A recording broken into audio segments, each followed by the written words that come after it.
finished reading The Toad when a friend placed in my hands a copy of The Mole, a daily enjoying high reputation for the keenness of its perception about matters in general, and for the open, honest, above-ground style of its editorials.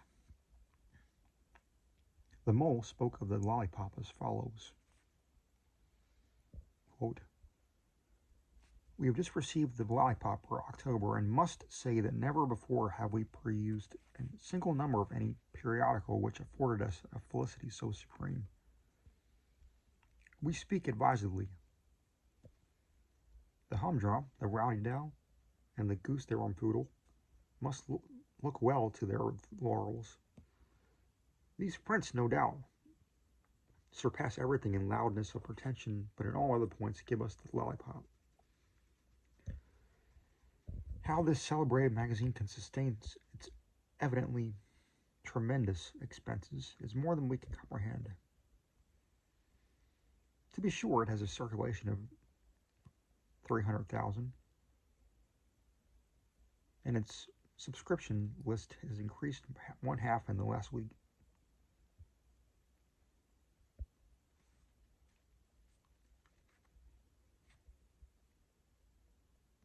But then the sum it disperses monthly for contributions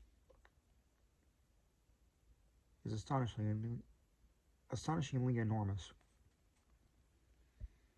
We have it upon good authority that Mr. Fat Quack received no less than 62 cents and a half for his late domestic novelette, The Dish Clout. The contributors to the number before us are Mr. Crab, the eminent editor Snob, Mumble Thumb, Fat Quack, and others. But after the inimitable compositions of the editor himself, we prefer a diamond-like effusion from the pen of a rising poet who writes over the signature Snob, a nom de guerre which we predict will one day extinguish the radiance of Boz. Snob, we learn, is a Mr. Thingum Bob, Esquire, sole heir of a wealthy merchant of this city. Thomas Bob, Esquire, and a near relative of the distinguished Mr. Thingum. The title of Mr. B's admirable poem is The Oil of Bob, a somewhat unfortunate name, by the by, as some contemptible vagabond connected with the penny press has already discussed the town with a great deal of drivel upon the same topic. There will be no danger, however, of confounding the compositions. September 15th. Unquote. The generous approbation of so clear-sighted a journal as the Mole penetrated my soul with delight. The only objection which occurred to me was that the terms, quote, contemptible vagabond, unquote, might have been better written, quote, odious and contemptible wretch, villain, and vagabond, unquote. This would have sounded more gracefully, I think. Quote-unquote diamond-like also was scarcely, it will be admitted, of sufficient intensity to express what the Mole evidently thought of the brilliancy of the Oil of Bob.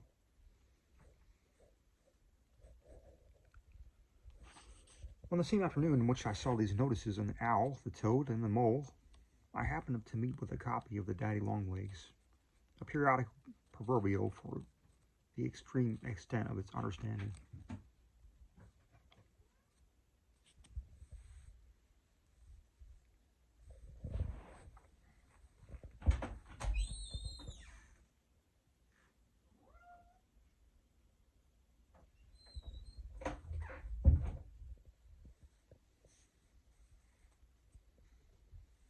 And it was the Daddy Longlegs which spoke thus, quote, "The Lollipop, this gorgeous magazine is already before the public for October.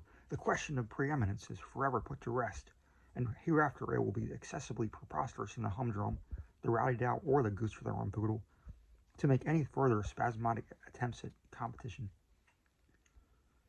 These journals may excel the lollipop in outcry, but all the points give us the lollipop. How this celebrated magazine can sustain its evidently tremendous expenses is past comprehension. To be sure, it has a circulation of precisely 500,000, and its subscription list has increased 75%. Within the last couple of days, but then the sums it disperses monthly for contributions are scarcely credible. We are cognizant of the fact that Mademoiselle Cribblelittle received no less than 87 cents and a half for her late valuable revolutionary tale entitled, quote, The Yorktown Katy Did, and the Bunker Hill Katy Didn't, unquote. The most able papers in the present number are, of course, those furnished by the editor, Eminent Mr. Crabbe. But there are numerous magnificent contributions from such names as Snob, Mademoiselle Cribblelittle, Slyas, Mrs. Fibblelittle, Mumblethumb, Mrs. Squibblelittle, and last, though not least, Fat Quack. The world may well be challenged to produce so rich a galaxy as genius.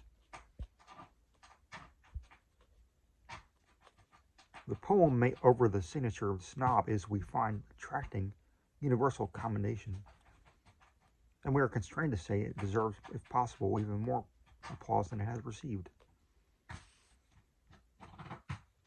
The Oil of Bob is the title of this masterpiece of eloquence and art.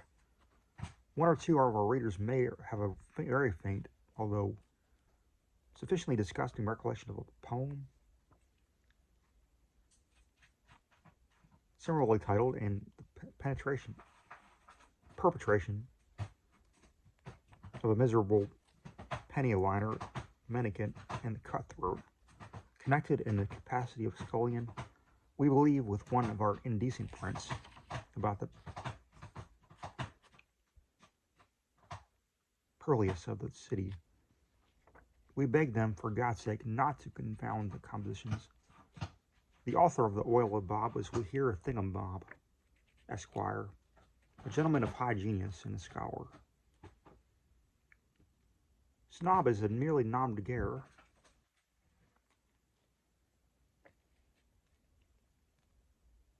September 15th, unquote. I could scarcely restrain my indignation when I perused the concluding portions of this diatribe. It was clear to me that the Yenayer manner, not to say the gentleness, the positive forbearance with which the daddy longlegs spoke of that pig, the editor of the Gadfly, it was evident to me, I say, that this gentleness of speech could proceed from nothing else than a partiality for the fly, whom it was clear the intention of the daddy longlegs to elevate into reputation at my expense. Anyone, indeed, might perceive with half an eye that had the real design of the daddy been what it wished to appear, it, the daddy, might have expressed itself in terms more direct, more pungent, and altogether more to the purpose. The words penny-a-liner, mendicant, scullion, and cutthroat were epithets so intentionally inexpressive and equivocal as to be worse than nothing when applied to the author, or the very worst stanzas ever penned by one of the human race. We all know what is meant by damning him with faint praise, and on the other hand, who could fail seeing through the covert purpose of the daddy, that of glorifying with feeble abuse? What the daddy chose to say to the fly, however, was no business of mine. What it said of myself was,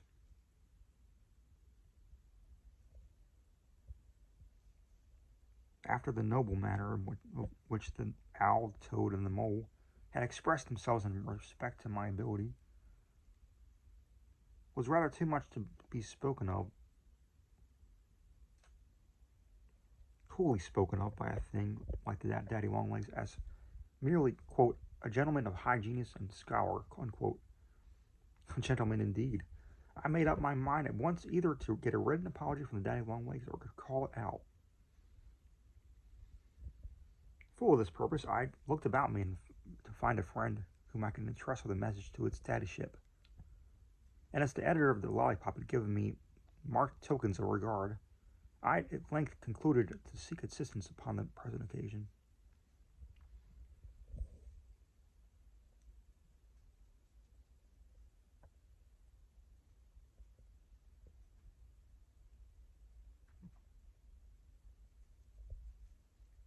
I have never been able to account, in a manner satisfactory to his own understanding, for the very peculiar countenance and demeanor with which Mr. Crabbe listened to me, as I unfolded to him my design.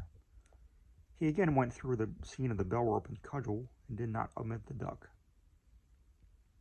At one period I thought he really intended to quack. His fit, nevertheless, finally subsided as before, and he began to act and speak in a rational way. He declined bearing the cartel,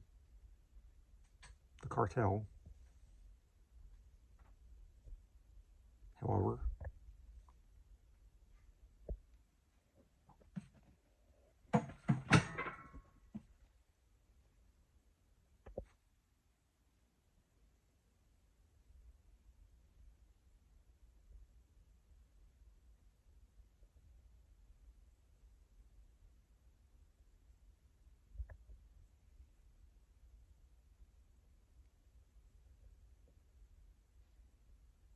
and in fact dissuaded me from sending it at all, but was candid enough to admit that Daddy Longlegs had been disgracefully in the wrong, more especially in what related to the epithets, quote, gentleman and scholar.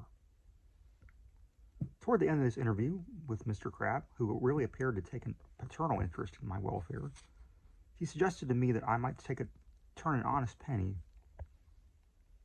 and at the same time advance my reputation by occasionally playing Mr. Thomas Hawk for the Lollipop. I begged Mr. Crabbe to inform me who was Mr. Thomas Hawk and how it was expected I should play him. Here Mr. Crabbe again, quote, made great eyes, unquote, as we say in Germany, but at length recovering himself from a profound attack of astonishment, he assured me that he employed the words of Thomas Hawk to avoid the colloquism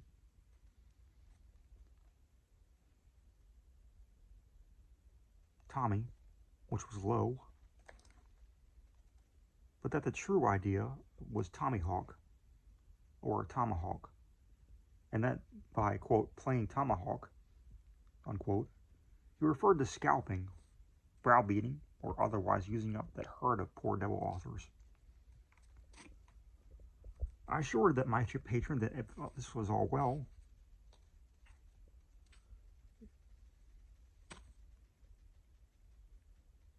I was perfectly resigned to the task of playing Thomas Hawk. Hereupon Mr. Crabbe desired me to use up the editor of playing Thomas of the Gadfly forthwith, in the fiercest style within the scope of my ability, and as a specimen of my powers. This I did upon the spot. In a review of the original Oil of Bob, occupying 36 pages of the Lollipop, I found playing Thomas Hawk indeed a far less onerous occupation than poetizing, for I went upon system altogether, and was thus easily to do the thing thoroughly well. My practice was this: I bought auction copies, cheap, of Lord Brongham's speeches, Cobbet's complete works,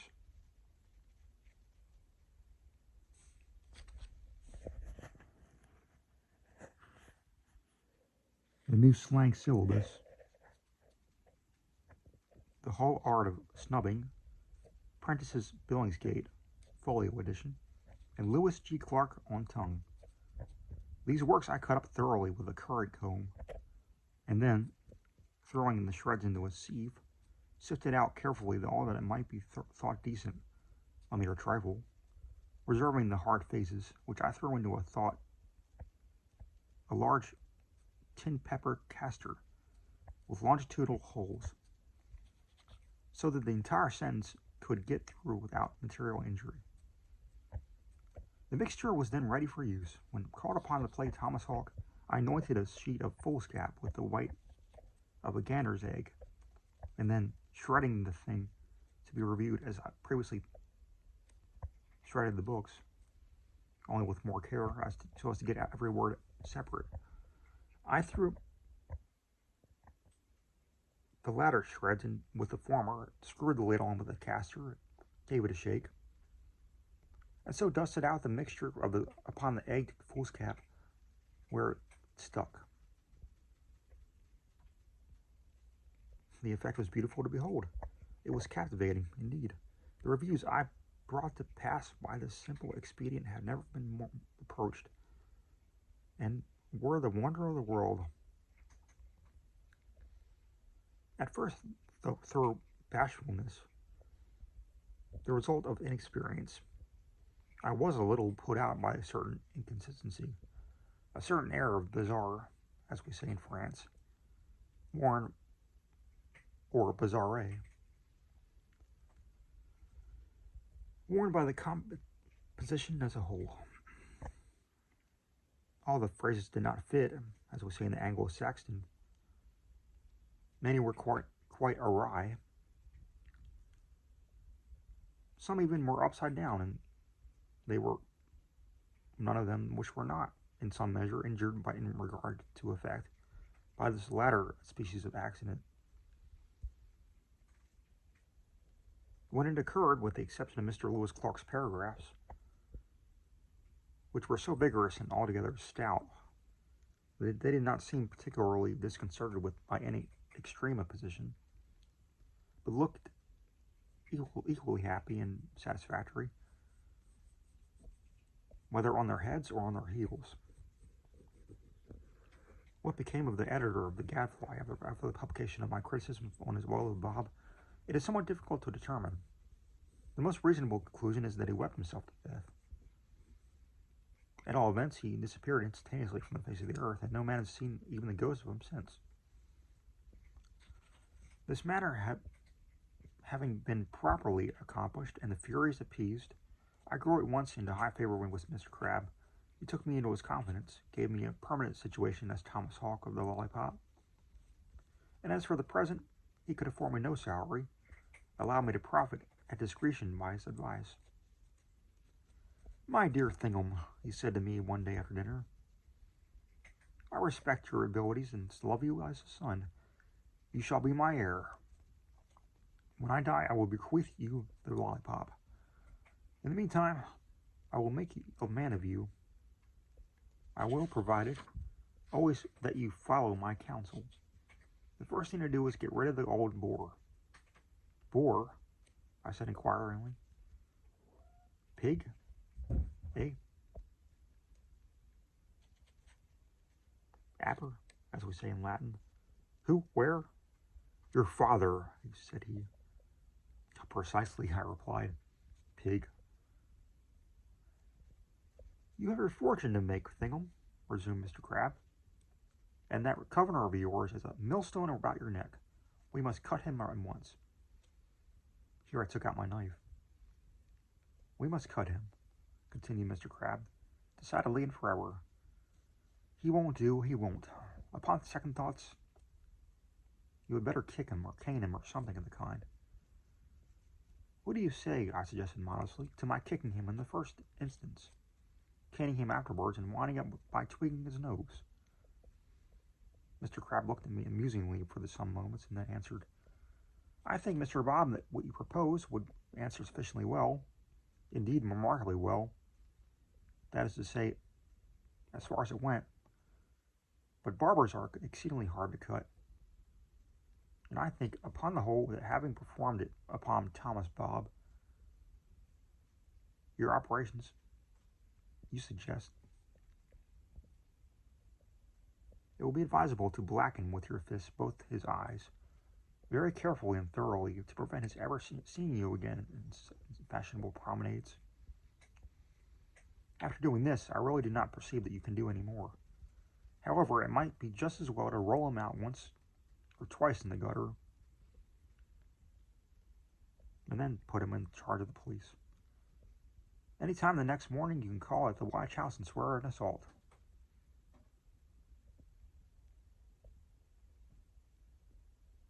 I was much affected by the kindness of feeling toward me personally, which was evinced in this excellent advice of Mr. Crabbe, and I did not fail to profit by it forthwith.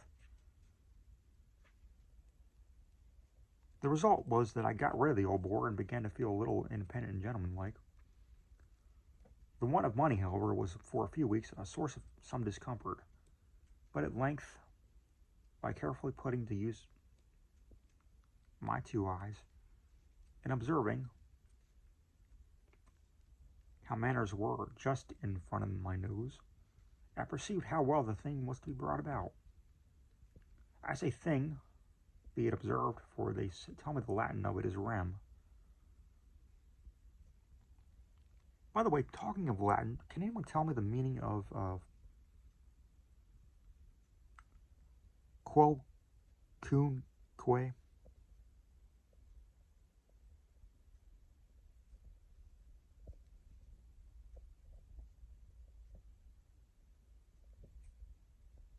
Or what is the meaning of modo? Motto?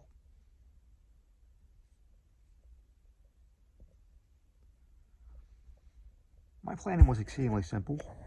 I bought for a song a 16th of a snapping turtle. That was all. The thing was done. And I put the money in my purse. There was some trivial arrangements afterward, to be sure, but these formed no portion of the plan. They were a consequence, a result. For example, I bought pen, ink, and paper, and I put them into furious activity. Having thus completed a magazine article, I gave it for appellation, quote, Fall Lol, by the author of The Oil of Bob, and enveloped it to the Goose there on Boodle.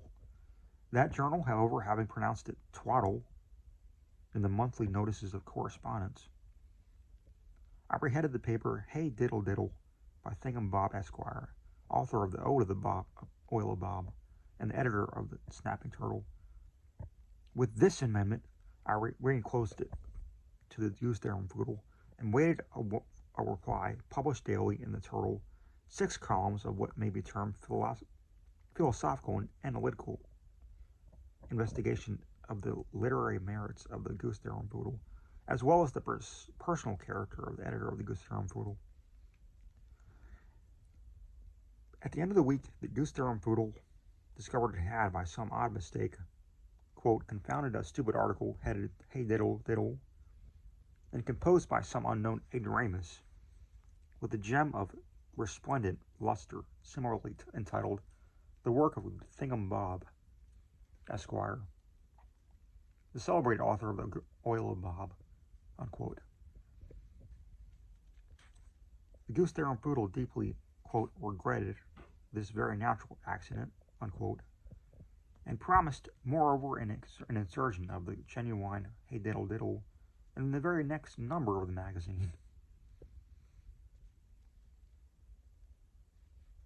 The fact is, I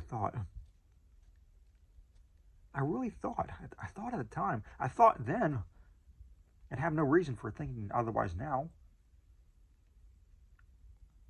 that the Goose there on Boodle did make a mistake. With the best intentions in the world, I never knew anything that made as many singular mistakes as the Goose there on Boodle.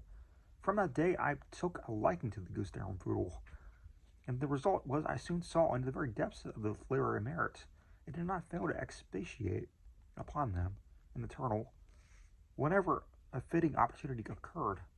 and it is to be regarded as a very peculiar coincidence, as one of the positively remarkable coincidences which set a man to serious thinking, that just such a total revolution of opinion, just such entire bouleversement, as we say in French, just such thorough topsy-turviness, if I may be permitted to employ a rather forcible term of the Choctaws, as happened pro and con between myself on the one part and the goose and poodle on the other, did actually again happen.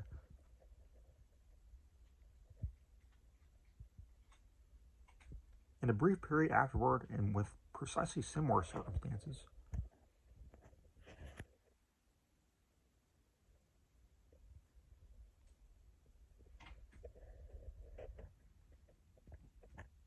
in the case of myself in the Rowdy Dell, and in the case of myself in the humdrum. Thus it was that, by masterstroke of genius, I at length consummated my triumphs by, quote, putting money in my purse, unquote. And thus may be said really and fairly to have commenced in that brilliant and eventful career which rendered me illustrious, and which now enables me to say with Chateaubriand, I have made history. Je fais l'histoire.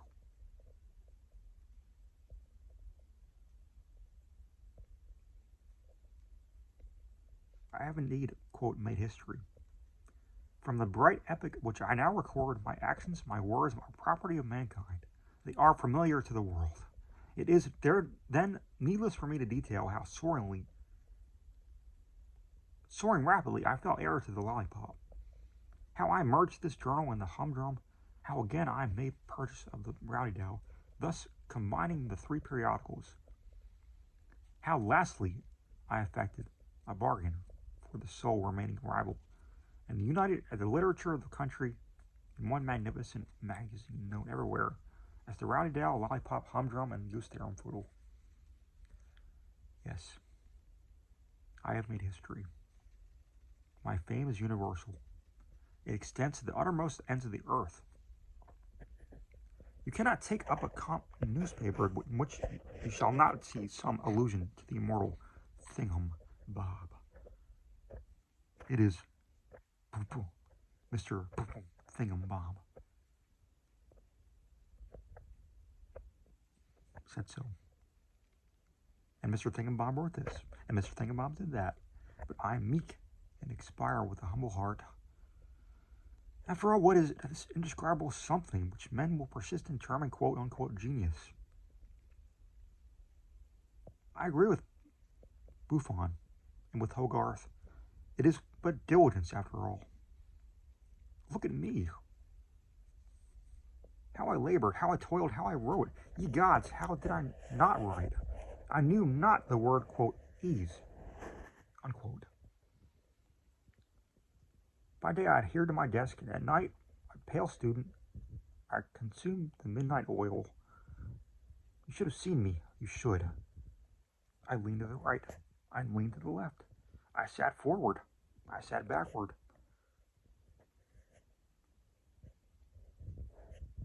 I said, Tet.